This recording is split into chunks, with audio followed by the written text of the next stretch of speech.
মামা দিলাম তো কাচিন চিট করে, হ্যাঁ এবার মাল ডালো।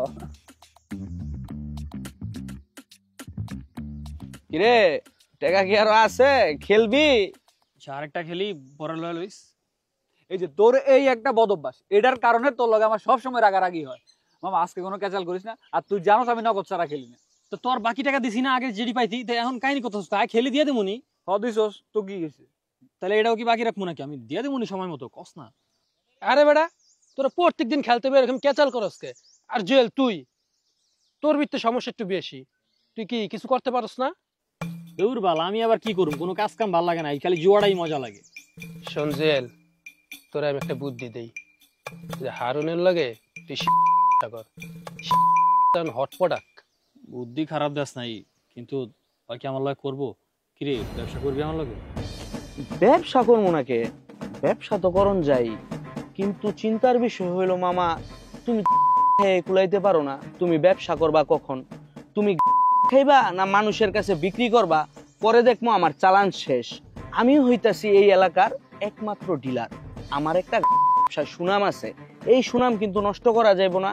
তুমি বিক্রি করবা, কোনো সমস্যা নাই, মান্থলি আমি মান্থলি ওদের সেবা দিয়ে রাখি। কিন্তু কথা হইতাছে মামা, টাকা তোমার ইনভেস্ট করতে হইব ভাই ব্রাদারের জায়গায়, আর ব্যবসা ব্যবসায়ের জায়গায়। ঠিক আছে? এটা একটা মনে করো ইনকাম সোর্স, তোমারও কিছু আসলো আমারও কিছু আসলো। তুমি যদি এটাতে রাজি থাকো তাহলে আমি ব্যবসা করব তোমার সাথে। তুই এটা লয়ে চিন্তা করিস না, টাকা পয়সা যা লাগে আমি লাগামু। আমি টাকা ভাগ করতেছি, তুই কি ভাবছস? দেওস না 10,000 লয়ে পড়ছে, আবার টাকা লয়ে আমু বেটা। দিলি তো বেটা পাগল চেতায়া, পাগলে তখন বাড়ি ঘর জায়গা জমি সবকিছু বিক্রি করে টাকা লয়ে আইব। কথা তুমি মন্দ করছ না। আচ্ছা মামা একটা কাজ করি, টাকা পয়সা তো আমার কাছে আছে কিছু, এগুলো নষ্ট না করে ইনভেস্ট করি তোর লগে। ঠিক আছে, দিব নাকি? আরে বেটা তুই হইতেছ তো আমার জানের মানুষ, লাগায় দে। আর তুই তো হারোস না, খালি জিতোস খালি জিতোস। লাগায় দে, আজকে দিয়ে দে। আরে কিছু তো দে, বাজার এটা দে, এটা দিলে টাকা কি? হ্যাঁ ওকে। ভাইজান, ভাইজান বাড়িতে আছেন নাকি? কবিতা, কবিতা।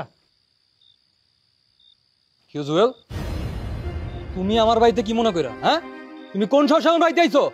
কি কইতেছেন ভাইজান? আমার শ্বশুর বাড়ি আর আমার বউয়ের কাছে আমি আসবো না? বউ? বউ হইলে মানুষ এমনি মারে? ইসি রে, বেচারিটা কেমনে মারছো তুমি? গায়ের মধ্যে পুরো দাগ বসাই দিছো। মানুষ একটা মানুষকে এমনি মারে? আল্লাহ রে, আমরা কত ভালোবাসা বেচারিটা তোমার লগে বিয়ে দিছিলাম, এই দিন দেখার লইগা। ইসি রে। ভাইজান আপনি দয়া করে আমার মাফ করে দেন, আমি ওর কাছেও মাফ চামু, আর আমি ভালো হয়ে যাবো। বিশ্বাস করেন আজকের পর থেকে এমন আর কখনো হইব না।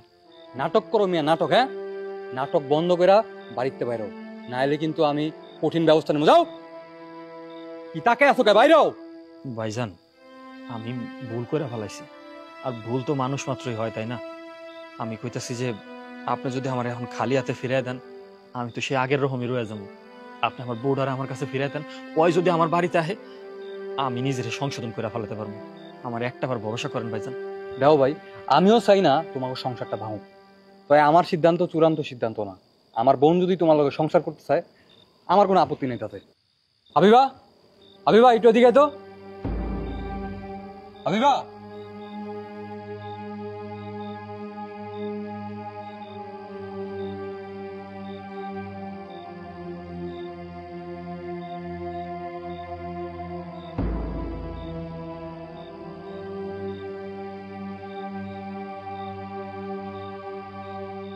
শোন, তোর দামা আইছে তোর লয়ে যাওয়ার লেগা। আমি তুই কি কস, তোর লগে সংসার করবি নাকি ওরে চলে যেতে কম কোনটা? ভাইজান, এই মানুষটা তো নিজের পরিবর্তন করতেছে, তারে তো একটা সুযোগ দেওয়া উচিত। আচ্ছা ঠিক আছে, তুই যেহেতু সুযোগ দিতে চাস আমার কোনো আপত্তি নাই। তয় একটা কথা স্পষ্ট করে দিলাম, এরপরে যদি আমার বোন কোনোভাবে কষ্ট পায় বা তুমি ওরে মারধর করো, তাহলে অবস্থা কিন্তু খুব খারাপ হইব, করে দিলাম। না ভাইজান, এইরকম আর কোনোদিন হইব না। আর আপনি আজকে সত্যিকার একটা বড় ভাইয়ের মতো কাজ করছেন। আপনি না থাকলে আমার সংসারটা আজকে ভাঙা যেত। এই যে আমি আপনার কথা দিতেছি, এরকম আপনি কোনোদিন আর শুনবেন না। এই চলো, ব্যাগটা গোছাও। আরে জামা একদিক কি কইতেছো তুমি? দেখছো কত রাত হইছে? এমন যাওয়া লাগবো না, সকালবেলা খায়া দেয়া পরে বাইর যাও, লো ঘরে। না ভাইজান, মা বাড়িতে একলা রয়েছে, বাড়িটা খালি হয়ে রয়েছে, তো পরে লয়ে যাই। আমরা সামনের সপ্তাহে আবার ঘুরবা নামুনি, কি কও? চলো। আরে মিয়া তোমার কইলাম তো রাইতে যাওয়া লাগবো না, সকালবেলা খাওন দাওন কইরা পরে বাইর যাও। লও ঘরে।